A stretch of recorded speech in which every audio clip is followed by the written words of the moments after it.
बारिश का मौसम था।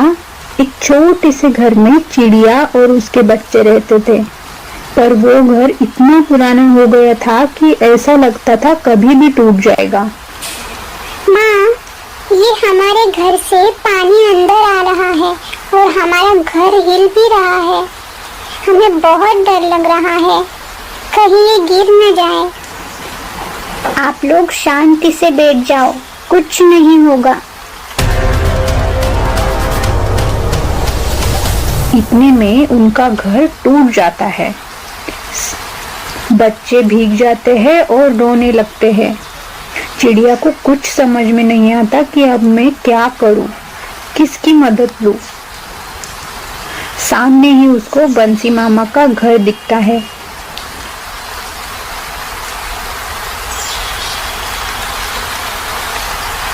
बंसी मामा, दरवाजा खोलिए।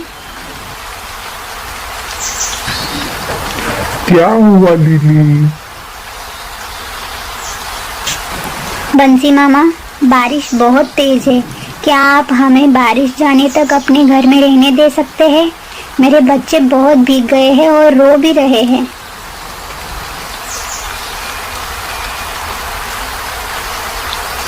अरे, हमारे घर में तो इतने लोगों की जगह ही नहीं है।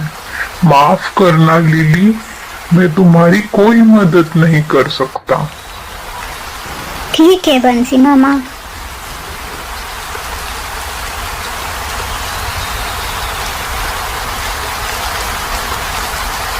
टुनटुन मासी, क्या हम बारिश जाने तक आपके घर में रुक सकते हैं? मेरा घर टूट गया है।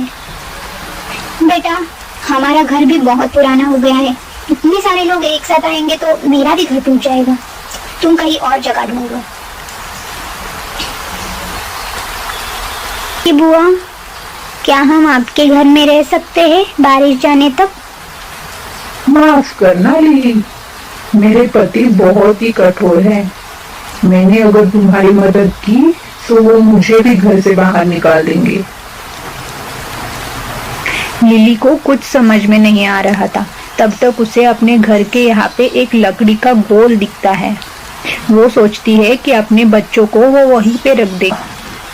लिली अपने बच्चों को वो छोटे से लकड़ी के गोल में रख देती है और खुद बारिश में भीगी खड़ी रहती है। सब लोग अपनी अपनी खिड़कियों से लिली को देख रहे थे, पर किसी ने उसकी मदद नहीं की। पूरी रात बीत जाती है। बारिश अभी थोड़ी थोड़ी कम होने लगती है। अब बारिश जाने के बाद लिली को थोड़ी राहत मिलती है। बच्चों को भूख लगी होंगी, रात से उन्होंने कुछ भी नहीं खाया है। मैं पहले उनको खाना लेके आती हूँ। यहाँ पे तो मुझे कुछ भी नहीं दिख रहा है। अब मैं खाना कहाँ पे ढूंढूं? शायद मुझे जंगल के अंदर ढूंढना चाहिए। थोड़ा आगे जाती है तो उसको एक फल का पेड़ दिखता है। अरे वाह, यहाँ पे तो बहुत सुंदर सुंदर फल है। मेरे बच्चे खुश हो जाएंगे। बच्चों, ये खाना खाओ। माँ, आप भी खाओ ना। आप भी तो कल से भूखे हो। वो बारिश में भीगने के बाद बीमार भी पड़ गए हो। हाँ बच्चों, मैं भी खाती हूँ। आप लोग सुरक्षित हो ना? चिंकी बुआ, टुनटुन मासी, ये लो, मैंने खाना लाया है। आप सब भी खा लेना। रात भर बारिश थी तो किसी ने कुछ भी नहीं खाया होगा। वो सब आते हैं, खाना लेके अपने घर में निकल जाते हैं, पर फिर भी कोई लिली को अपने घर में आराम करने के लिए नहीं बुलाता। अरे प्यारी, सुनती हो? वो लिली कितनी बुद्धू है। हमने उसे रात में बिल्कुल भी पनाह नहीं दी, फिर भी उसने हम लोगों के लिए अपनी मेहनत से लाया हुआ खाना दे दिया। ये लो, तुम भी खा लो। ये जाने दो, हमें खाना मिल गया ना, बस उसका जो भी हो हमें क्या। बच्चों, आप अभी यहीं पे रहना, मुझे हमारे घर के लिए कुछ सामान लाना है। लिली चिड़िया अपने घर के लिए सामान ढूंढने निकल जाती है और बच्चे अकेले ही वहां रहते हैं। अरे वाह, मुझे एक साथ इतना सारा सामान मेरे घर के लिए मिल गया। भगवान तुम्हारा बहुत बहुत धन्यवाद। लिली बहुत मेहनत करके अपने लिए घर बनाती है।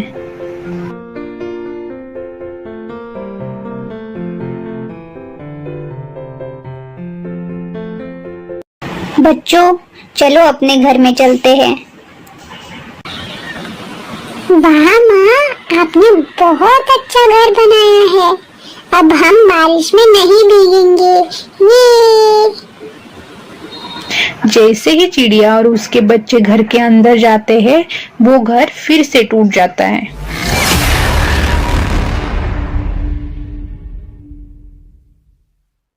अरे लिली, ये घर बनाना तुम्हारे बस की बात थोड़ी है। क्यों इतनी मेहनत कर रही हो? तुमसे कुछ ना हो पाएगा। लिली फिर से अपने घर के लिए सामान ढूंढने निकल जाती है और इस बार वो अच्छा सामान ढूंढती है ताकि उसका घर फिर से ना टूटे। लिली फिर से घर बनाती है।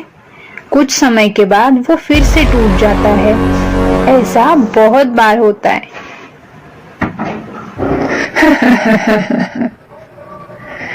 तुम्हें कुछ आता भी है?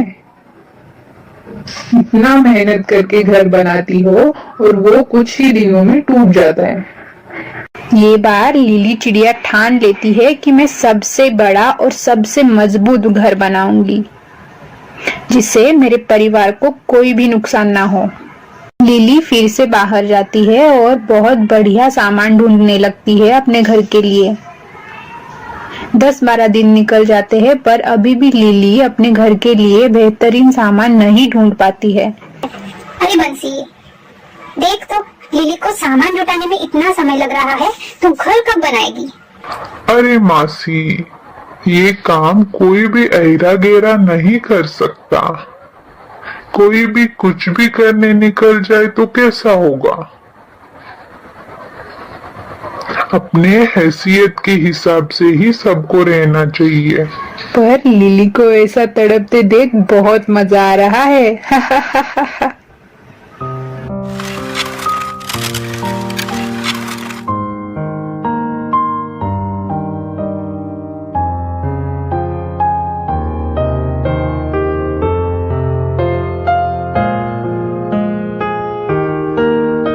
बच्चों देखो, मैंने आप लोगों के लिए बहुत ही सुंदर और मजबूत घर बनाया है। वाह माँ, कितना बेहतरीन घर है।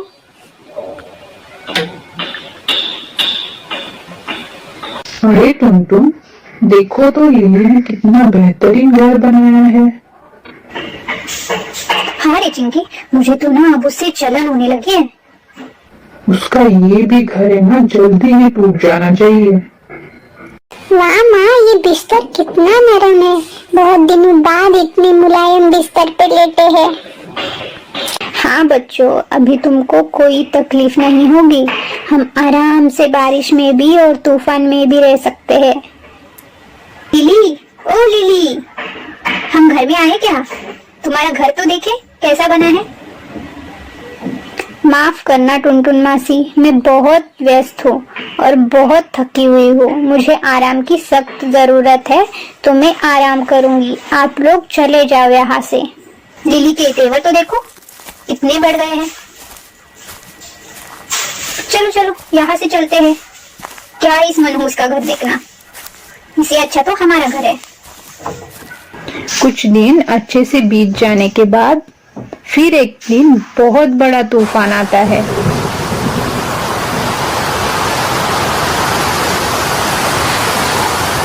प्यारी, अब हम क्या करेंगे? कहीं हमारा घर न टूट जाए। मेरा घर तो मजबूत है, मैं आराम से सो जाती हूँ।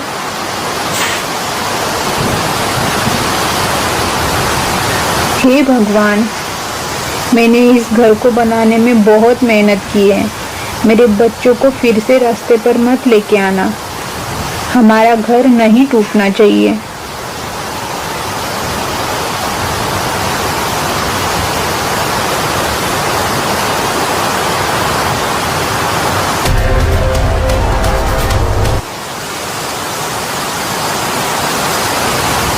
लिली बेटा, बाहर बहुत तूफान है और हमारा घर टूट गया है। लिली, सिर्फ एक तूफान जाने तक अपने घर में जगह दे दो। बहुत तूफान है बाहर, हम खड़े भी नहीं हो पा रहे हैं। ठीक है, आप लोग अंदर आ जाओ मेरे घर में। मेरा घर थोड़ा छोटा है पर हम लोग सुरक्षित रह सकते हैं। ये खाना खा लो, अच्छा लगेगा आपको। माँ, ये सब यहाँ क्या कर रहे हैं? ये मासी, काका, काकी और बुआ आज यही रहेंगे हमारे में। पर माँ, इन्होंने तो हमारी कुछ भी मदद नहीं की थी, तो आप क्यों मदद कर रहे हो? बच्चों, हमें पुरानी बातें भूलनी चाहिए और अगर हम भी उनके जैसे ही रहे तो उनमें और हम में क्या फर्क रह गया। हमें खुद की अच्छाई कभी नहीं छोड़नी चाहिए। वो लोगों को मैं मरने के लिए बाहर तो नहीं रुकने दे सकती थी। बाहर बहुत ही तूफान है। माफ करना लिली, बारिश के समय हमने किसी ने भी तुम्हारी मदद नहीं की, पर हम बहुत शर्मिंदा है। ठीक है, आप सब खाना खा के आराम करो। कल तक शायद ये तूफान खत्म हो जाएगा तो आप लोग अपना नया घर बना सकते हो। क्या तुमने हमें माफ कर लिया? मुझे जब जरूरत थी आप में से किसी ने मेरी मदद नहीं की, उल्टा मुझे और मेरे बच्चों को नीचा दिखाया। अगर किसी की मदद नहीं कर सकते तो उसका मजाक भी मत उड़ाया कीजिए। हम समझ गए लिली, हमें माफ कर दो। हम जरूरत पड़ने पे सबकी मदद करेंगे।